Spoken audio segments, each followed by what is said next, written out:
All right, guys, so what was the best book of the year for me? It is...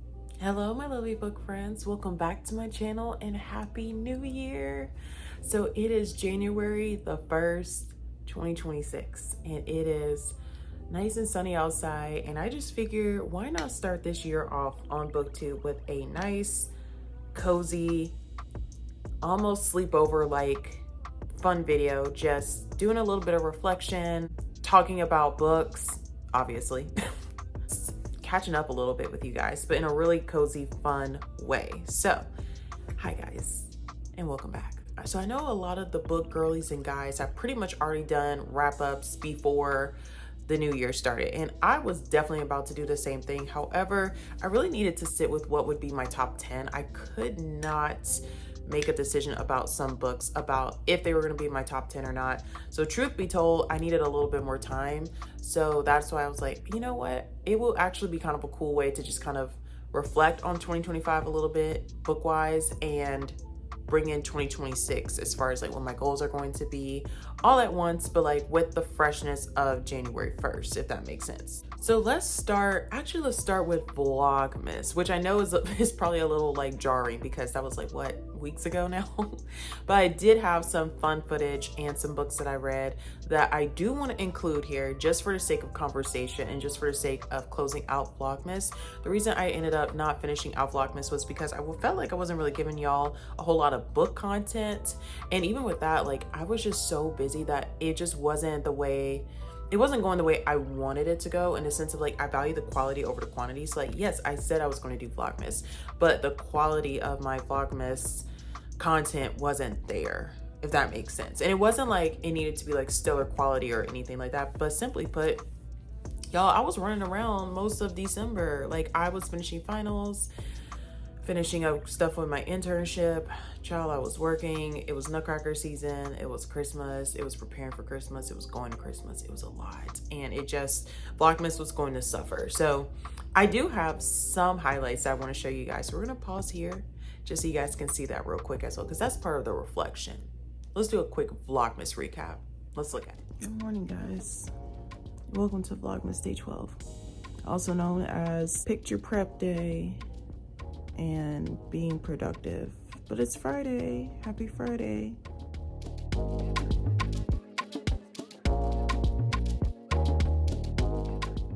So Hex, like I said, it was the retelling of Little Mermaid. So obviously you can kind of deduce, if you know Little Mermaid, that the main character who would be Ursula, but in this book her name is Vanessa.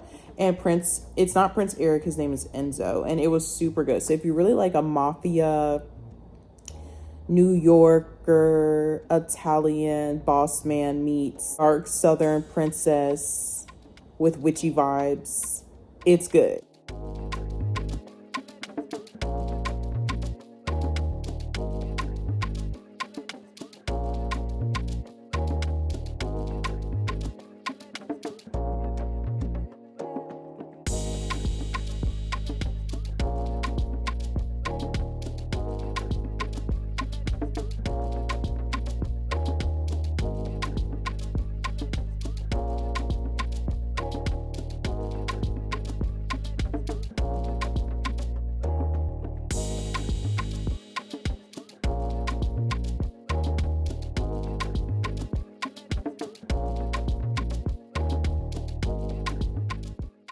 Absolutely fantastic book. Like 10 out of 10. I have no notes. It's so good. She literally starts from childhood and goes all the way to what would have been at that point in time present day. Again, I wish, oh my gosh, I wish there was I don't even know how to conceptualize what I'm trying to say. She died way too soon. But just to even think now, just the way this book was written, to think what could she have written once she was 40, 50, 60 years old, with all she would have accomplished. It's actually just so heartbreaking. So her legacy still lives on, but it just pains me to think about what all she could have accomplished as a young Black dancer who not only was a young Black dancer, but a young Black dancer who was darker with vitiligo. Like, she was such a force. And she was amazing. Like, seriously, the technique was there. So man, what an inspiration to be able to read her story. And what an honor it is to be able to read her story. And what amazing thought that her mom had to encourage her to write this book, right? Because in the year 2025, both her and her mother have passed. They passed a day apart from each other, if I hadn't shared that with you guys earlier. And so with what forethought she had to make sure Michaela's stories were shared is just amazing, because at least we have this memorialized, you know what I mean? But man, it also is just so heartbreaking to think like this is all we'll have, you know, like this is all we'll ever have of Michaela.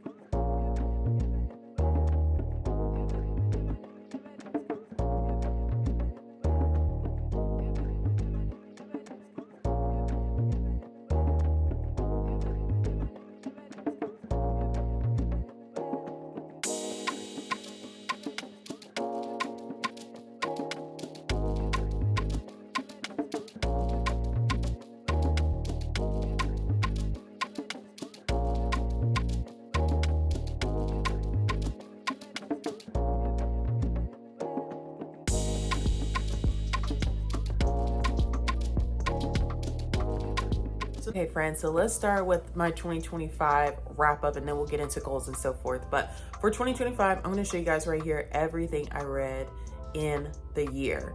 Now, while you guys are looking at that, I will give you guys a quick little recap. I read a total of 72 books. The first book I read of the year was Fourth Wing by Rebecca Yarros, and the last book I read was The Fullness of Time by Kate Willem. And I do think I want to reread that book because it was so short that I actually really want to like read it again and get like a deeper understanding of the book, but that's neither here nor there. So this is probably going to shock y'all because it shocked me, but I actually did not read primarily historical fics and thrillers this year. Can you believe that? Now I do think there's probably, for this stat specifically, the genres I spent the most time in 2025, I do think there might be some overlap because some of the books I read had multiple genres that they were attached to, right? So it says here that primarily I read 28 contemporary books, 24 romance books, 18 literary books, 15 historical fics, and 11 thrillers. However, some of those historical fics also were categorized as romance books. So there could be some overlap there. Not sure, but I think, you know, it goes off of like what's the primary genre. So I found that super fascinating because that is so upside down from what my expectation would be. The longest book I read was The Love Songs of W.E.B. Du Bois at 797 pages, and the shortest book I read was Between the World and Me, and that came in at 176 pages. I actually have a pretty good bit of 5-star books in 2025, and I'm really happy about them. The first one is The Love Songs of W.E.B. Du Bois. The second one is The 7-Year Slip. Then we have A Way Out of No Way, Mrs. Wiggins, The Gilded Years, This Could Be Us, Spare, Can't Get Enough, The Favorites, Swans of Harlem, The Perfect Marriage, Rock, Paper, Scissors, Real, Good Dirt, Taking Flight, and I, Medusa. So overall, that's what? Let's see, 4, 8, 12, 16 5-star reads. That's pretty good. That's actually really good. I'm really happy. My highest rated month was August, and that might be slightly skewed because I only read 2 books in August and both of them were 5 stars. But it looks like May was my lowest average rated month because the average rating for that one was a 3.61. So we'll kind of discuss that a little further because that will inform kind of what are my top reads of the month. My overall 2025 average rating was a 4.31, and I'm not mad at it at all. I'm pretty happy with it, especially considering the fact that I think about 3 months ago, I changed my entire rating system. So I went all the way back and re-rated books. So that did kind of change how things were situated, and that did alter my ratings. Because to be honest, I think I was on track to have more like a 4.4, 4.5 even-ish rating. But there were some books, once I added like a 4.25 and a 4.75, like those quarter markers into my rating system, a lot of books that I had previously rated like a 4.5 docked down to a 4.25 or even a 4, right? Because I was just starting to feel like, you know, going from 4 to 4.5, there was a huge gap there, right? And then just kind of upon reflection, like comparing and contrasting to other books I would have read, I was just like, we need to redo this. So that kind of dropped my rating down a little bit, but overall it's still a really, really good rating. It shows that I really enjoyed most of what I read this year, found them solid books. So yeah, an average rating of 4.31 stars, I'm into it. So that was 2025 in a nutshell. I'm very happy with it. Not mad at it at all. I find it very satisfying that that's what I was able to accomplish that year. Especially, you know, behind the scenes, you guys would not have known, but like last year was a lot for me. And I know like in the earlier months of 2025, I kind of was sharing a little bit about that in the monthly wrap-ups. Just like, it was just something, one thing after another, after another, after another, after another, every single month of the year. Like I caught no breaks the whole 2025. So the fact that I was still able to pull through, read as much as I did, enjoy what I read for the most part, I'm really genuinely very happy with that. Oh, I read 73 books. I so lied to y'all. My bad. 73 books. With that being said, let's move on to the top books of 2025 for each month, and then we'll go to the top 10 books of the year. So the January top read of the month, no surprise probably to a lot of y'all that know me in real life, but The Love Songs of W.E.B. Du Bois by Miss Honoree Fannone Jeffers was the top read of January. This book was so mind-blowing. It was absolutely phenomenal. This is an intergenerational book, a multi-generational book, an intra-generational book. It's about this young girl named Layne, and she's really coming to terms with who she is via her family history, right? And I really don't even have the words. Like if I could sit here and talk to y'all about this book all day, I would, because it's just that good. But just understand that it's one of those coming to age stories with a backdrop of historical fiction. I mean, it has everything in here, right? It's almost 800 pages. It has everything in here. It has historical fiction, it's coming of age, it's got romance in it, it's got even some suspense, it's got women's fictional undertones to it. Like, it's just a very good book, guys. And actually, this is a book that I do plan on doing a entirely separate deep dive of, because there is a lot to unpack with this book. Even just hearing from the author herself a lot about her journey writing this book, there's just a lot to unpack. And this deserves its own moment. It really does. And I have a friend who's actually currently reading it, and he's finishing it up now. And we've actually discussed potentially doing like just sitting down and talking about the book together for you guys here on this space. So we probably will do that later on.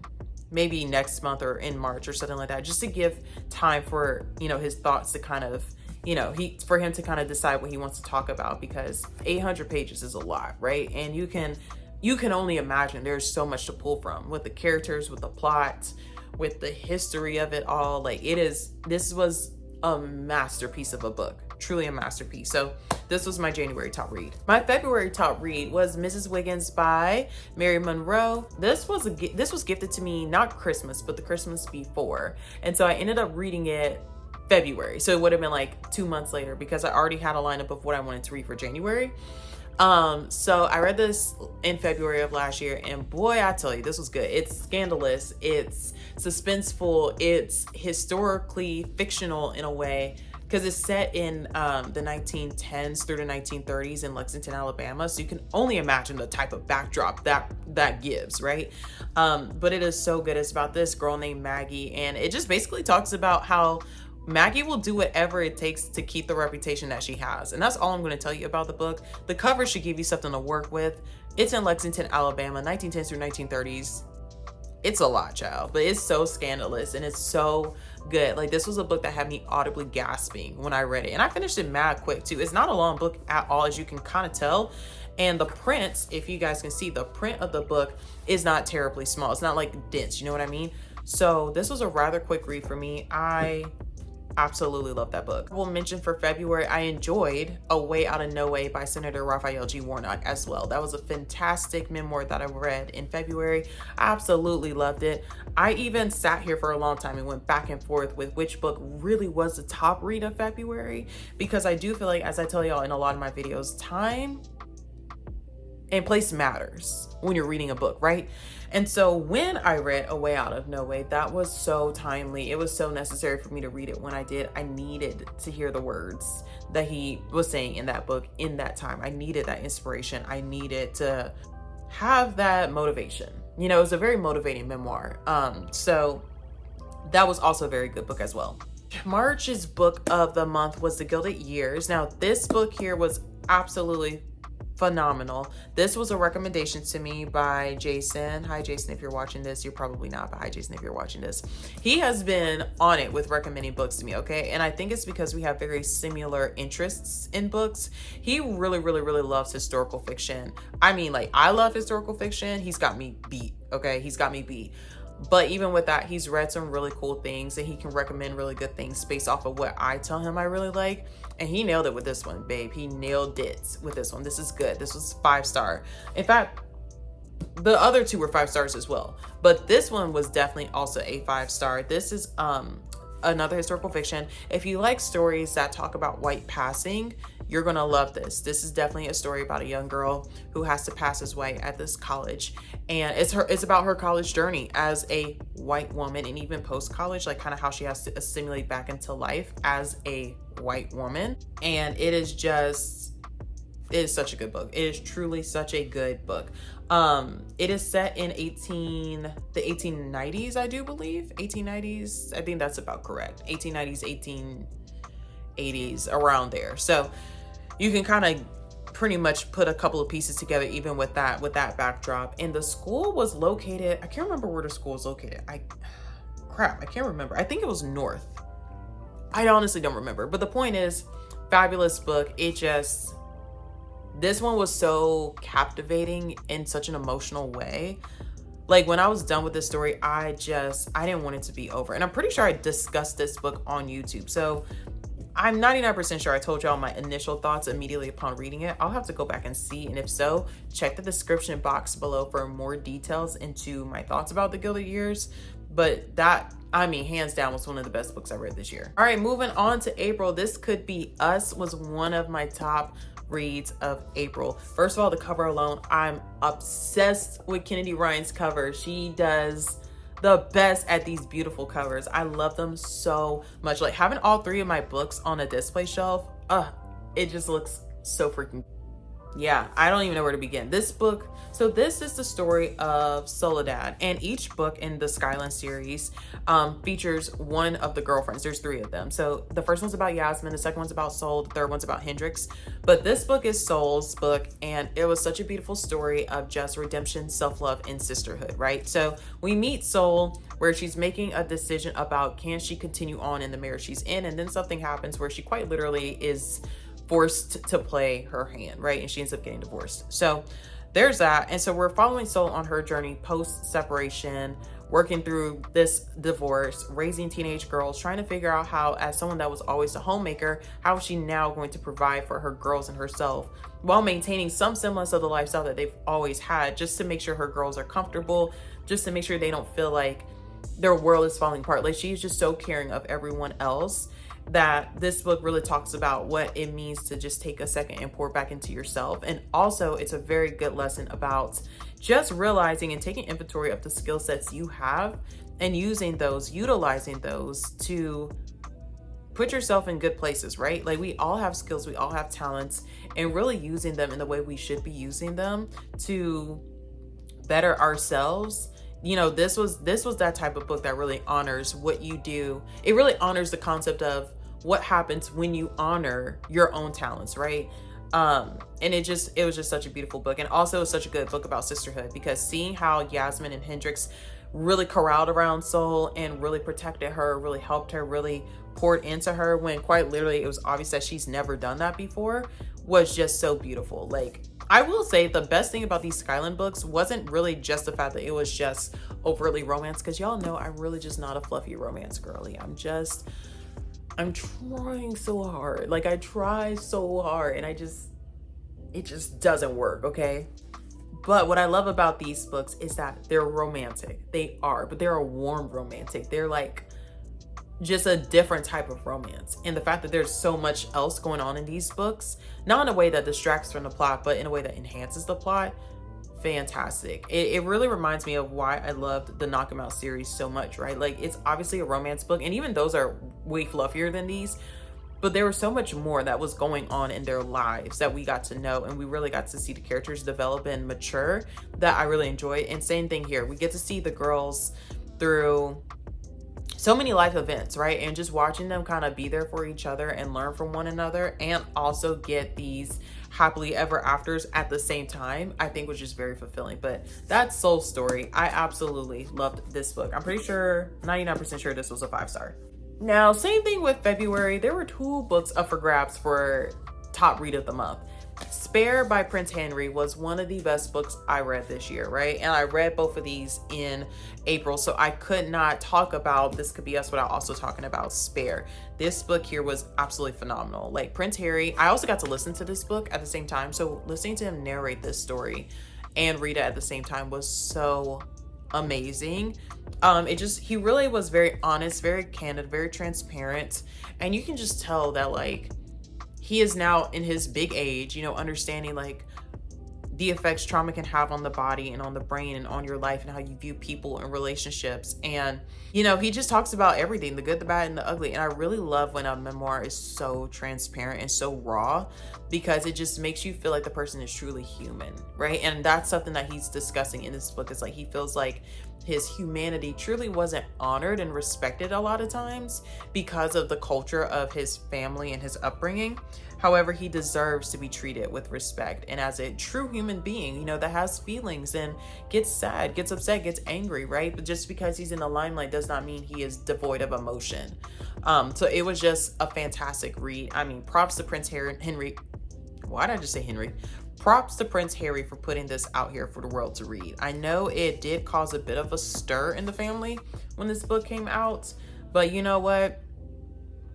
Let it cause a stir, because what he talked about in that book needed to be discussed. It needed to be said. And I think the fact that it caused some chaos and some tension says a lot. Like, why actually do you want him to be silent about these things? Like, he was really suffering, and y'all are trying to paint an image, so you don't want him to talk about his suffering so that you guys look better. All right.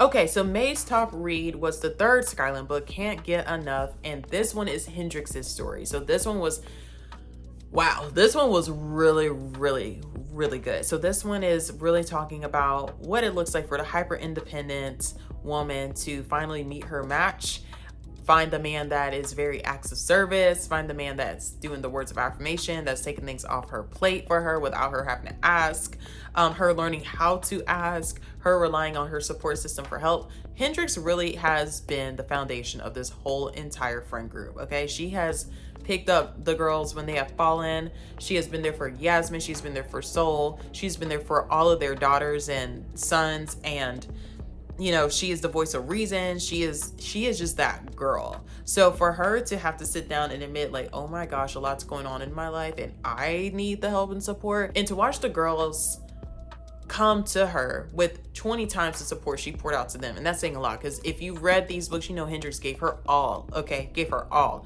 And just to see how they just went in for Sister Girl, I was just like, this is it. Like, this is such a good continuation of the sisterhood I was talking about. But it's just such a beautiful story of what it means to let go and what it means to find the person that can help you do the letting go, right? Like, we see Hendrix just like, she's not gonna ask for no help, okay? Like, she's got it. But also, like, what if you don't got it? What do you do, right? So it was just such a beautiful story. Oh, that was so good. That one might be my favorite out of the Skyline series altogether. It's a toss-up between that and Soul, but that was really good. Okay, so the next few books I had via Libby. So I do not have the physical books, but some of these I do plan on purchasing because I want to reread them. But for June, my favorite book was Carrie Soto is Back by Taylor Jenkins Reid. Fantastic book, guys. Like, absolutely fantastic. Phenomenal, great, no notes. I really love books, not all books, but I typically love books that have a sports theme to them. This one was about Carrie Soto, who is a professional tennis player, and it just documents her personal and professional journey as such. Obviously, she's a fictional character, but it's so funny because, like, she's so well written, you think she's real. And that's how Taylor Jenkins tends to be, right? Like, there are books like even Daisy Jones and the Six where I was like, this is fiction. Like, she's just really good at her craft. And so it's about Carrie Soto, guys. It's literally about this girl who just climbs the charts, right? Just climbs the rankings. And, you know, as she's climbing the rankings of her tennis career, she's also having to realize that, like, this isn't forever. Like, what happens after? And, you know, even during her career, like, she's met with so many obstacles. And it's just like, yeah, tennis is life, but also tennis is not all there is to life, right? And so she's just trying to reconcile with that, like, am I more than just a tennis player? And also, what does that mean? But also, like, no, I'm going to play tennis forever. But, like, actually, practically, no, I can't. So what do I do? This whole, like, crisis, this whole identity crisis Carrie goes through is the chaos I needed. I love that book bad.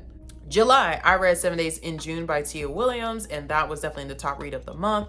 I will say I can see why it's not everyone's cup of tea. I'm gonna be so honest with y'all. I can see why it's not everyone's cup of tea. However, I think out of the books I read in July, which weren't many, that would have to be a top read for me. It's about this couple that has literally 1 week in June. And they've been, well, let me back. So they end up crossing paths again for the first time in a million years. Not literally, but you know.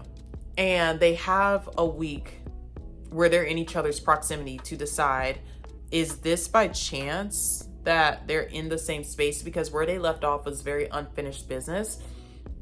Is this a chance to reconcile and continue building upon what they once had? Or is this about to bring the closure that they probably needed and never got? Like, what's going to be the fate here? So that's really what that book is about in a nutshell. Okay, like that's really what it is. So it goes back past, present, where we get to see glimpses of the past of, you know, what used to be between the two of them versus the present, where they really are like strangers to each other because so much life has transpired between the last time they saw each other in current day. But at the same time, like what they had was so strong. Like, is this an opportunity, right? Have they been given a second chance? So yeah, out of the books I read, that's definitely the top read of the month. But I can see how some people may not love it, but I found it a very enjoyable book. Okay, August, I had The Favorites by Layne Fargo as my absolute favorite, but there also is another book. Mind you, I only read 2 books in August, but both of those books were equally 5 stars. But my favorite book of August was The Favorites by Layne Fargo. It was absolutely phenomenal. Again, it's another sports themed book. It very much gives Taylor Jenkins Reid's vibes.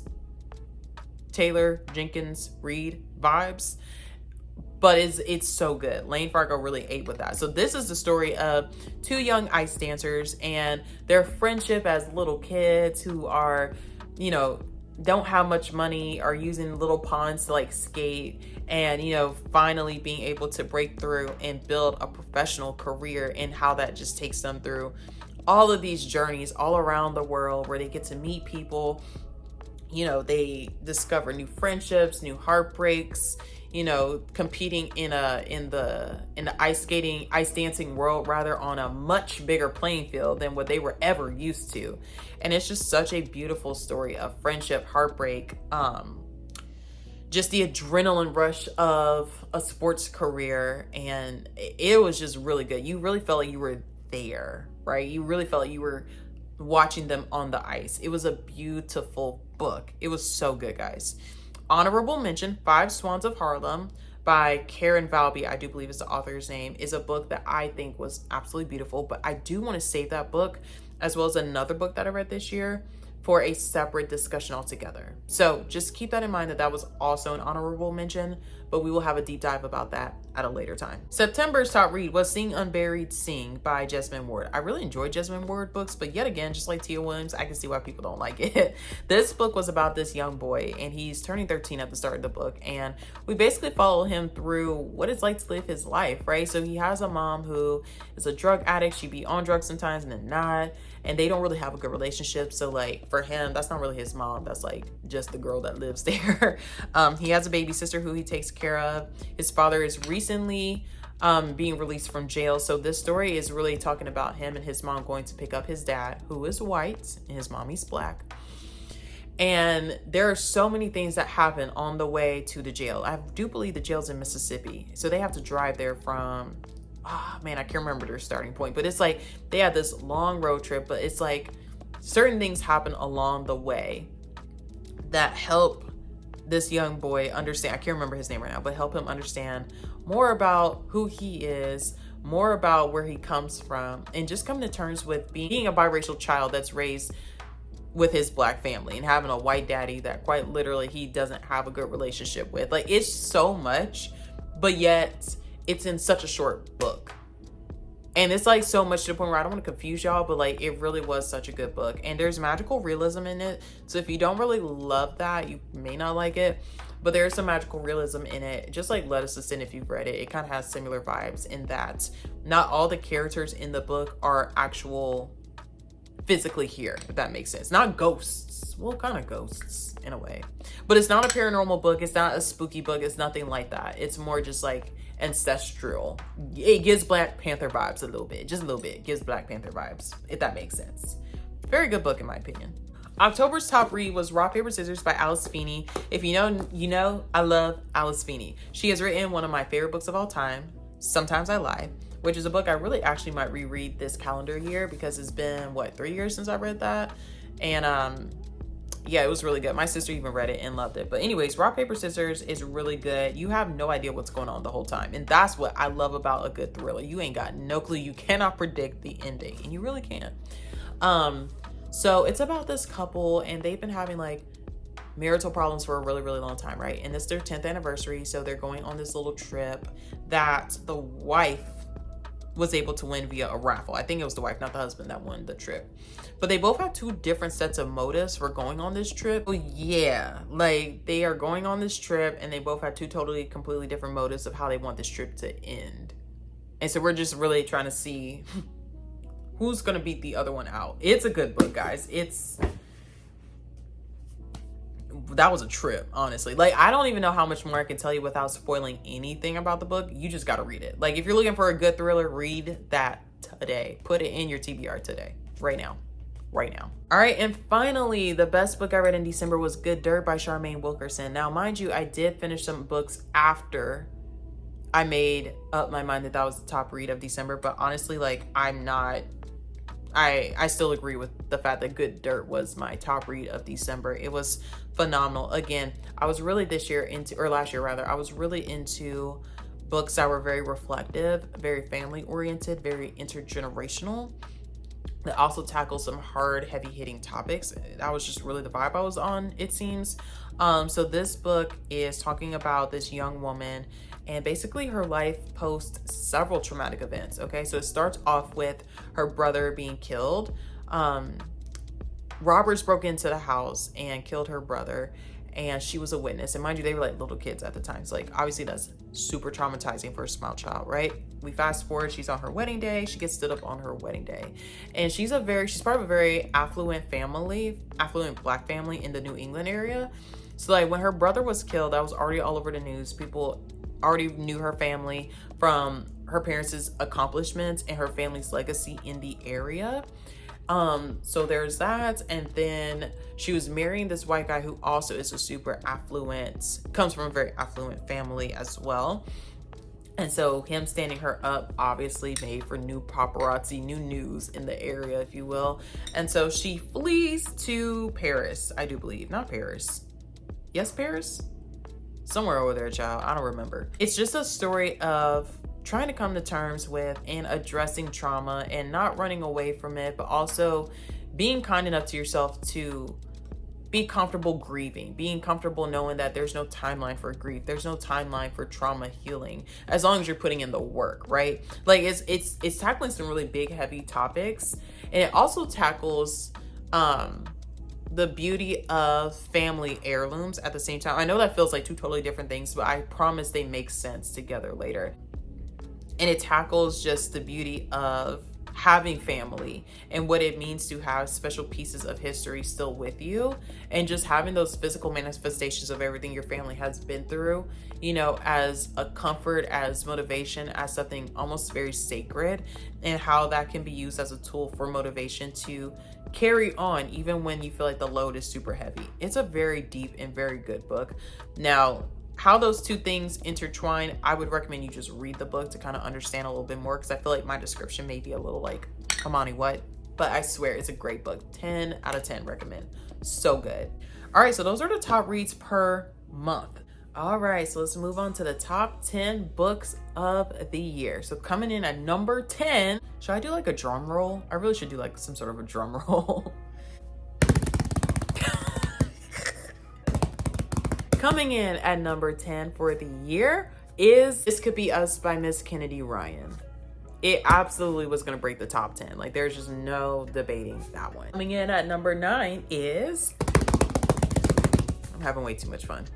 Spare by Prince Harry. Again, it probably shouldn't be a shocker. If you have heard me talk about it in real life, it should not shock you, bro. Like I talked about that book all year. Coming in at number 8 is Mrs. Wiggins by Mary Monroe. Again, not surprising. If a book has made me audibly gasp, you're probably going into the top reads of the year, bro. Coming in at number 7 is The Gilded Years by Karin. I think it's Tanabe. I don't really want to mess up her last name, but you guys have seen the cover. The Gilded Years. Coming in at number 6 is going to be Carrie Soto is Back by Ms. Taylor Jenkins Reid. And now we're into our top 5. So number 5 is going to be, all right, I'm tired of the drum roll. I'm sorry, y'all.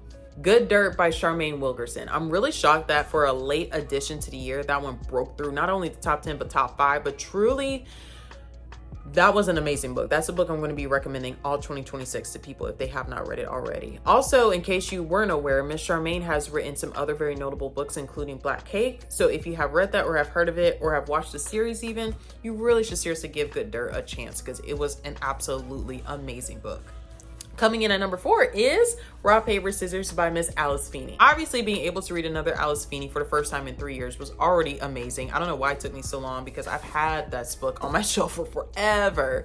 However, I'm so happy I got to read it and love it. And it was just such a good thriller. Honestly, I read some thrillers, but just wasn't like overly impressed with some. But this one just chef's kiss. Chef's kiss. It was so good.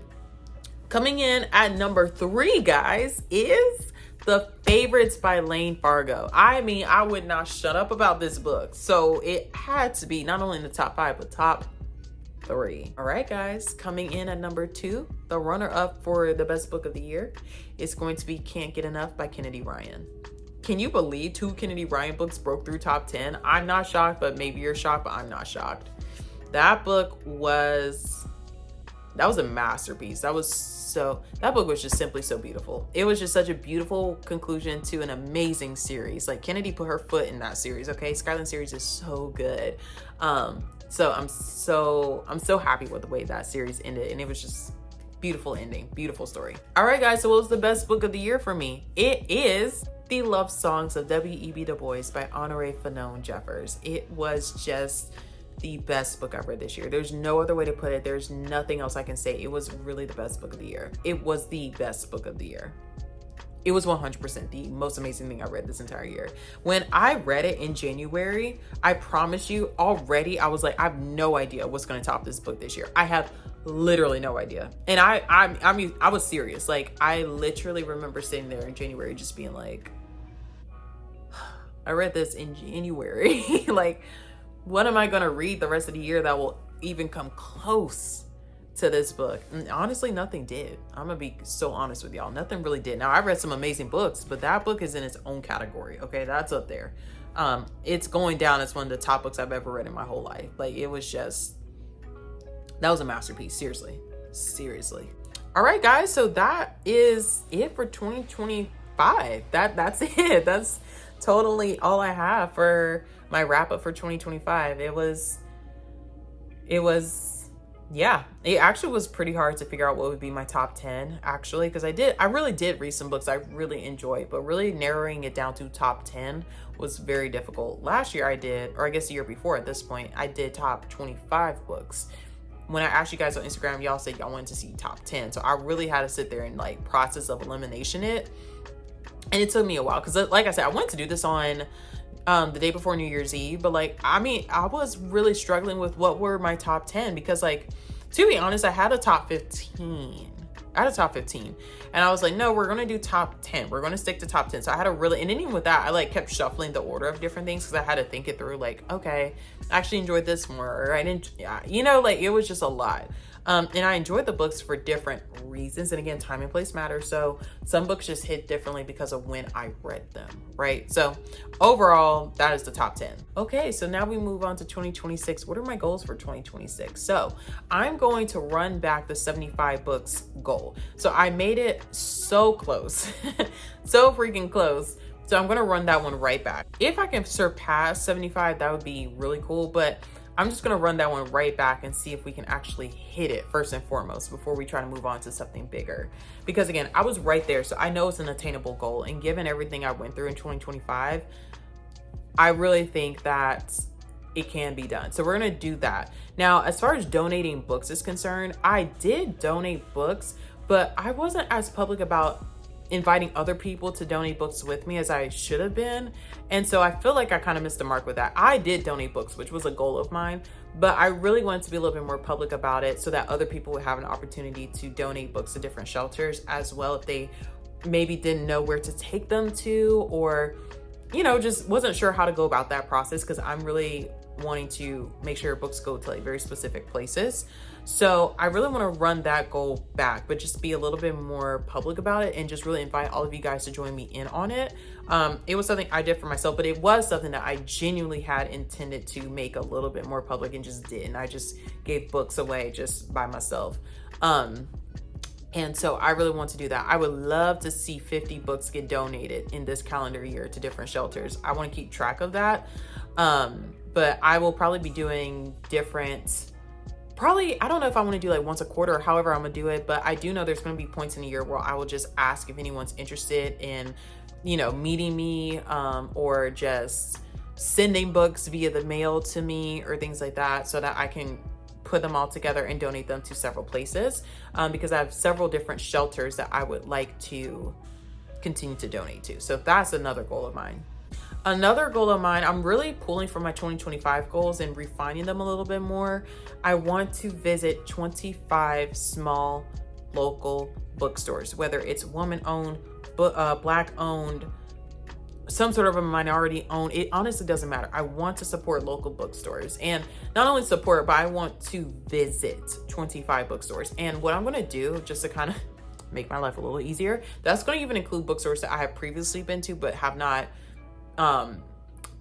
been able to support as much as I would like to. So yeah, so there, I do have a list of bookstores right here, pretty locally in fact, and even like not necessarily locally, but just like in the surrounding states that are drivable distances that I would love to support.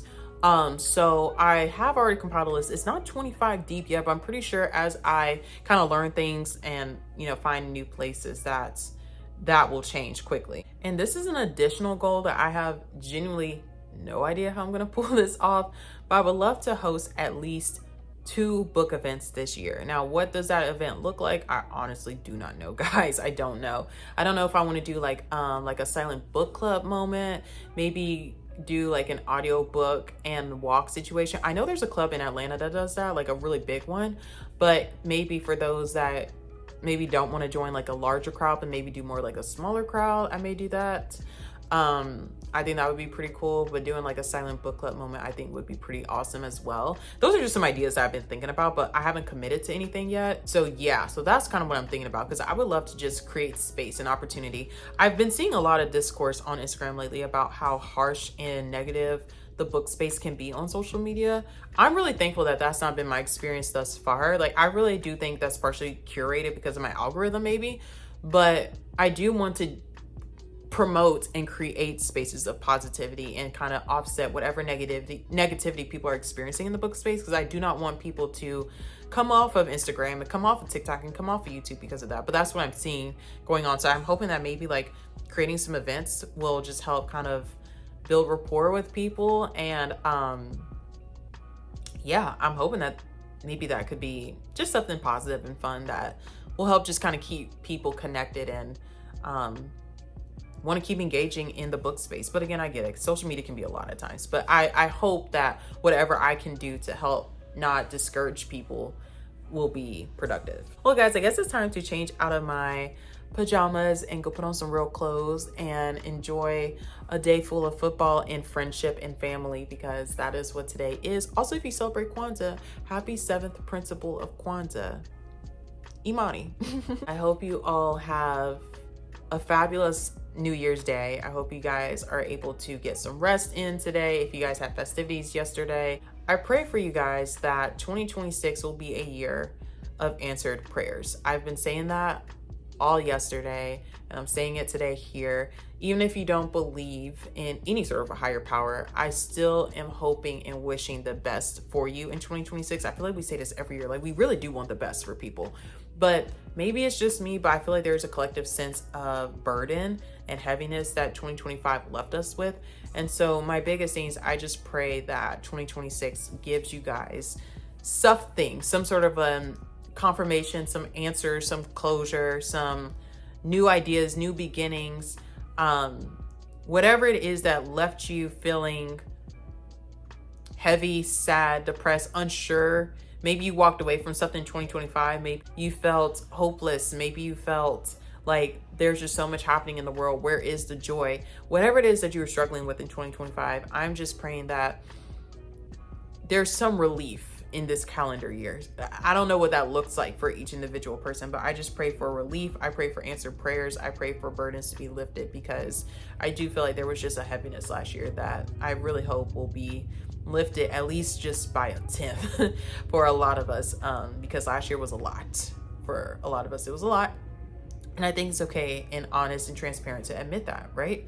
So with that being said, guys, I am looking forward to seeing on Instagram today, or TikTok, or Bookstagram, I just said that, on BookTube, what you guys are up to for 2026, what your goals are. I'm so excited and ready to reconnect with you guys. So I don't think I have anything else to say. If you haven't already, please like and subscribe to my channel. Please follow me on Bookstagram and also on BookTube. I also have an Etsy shop. We had a bit of a hiatus on the Etsy shop, but we are back at it. So check that out. There's going to be some clearance on there in a couple of days, because I still have some Christmas things that quite literally gotta go. Okay, gotta go. So just check that out as well. And there will be some new merch coming probably closer to February, but we'll talk about that once we get there. But until then, guys, thank you so much for being here. Thanks so much for listening to me yap. I hope you guys have a warm, cozy, and happy new year. And I will see you guys in the next video. Bye.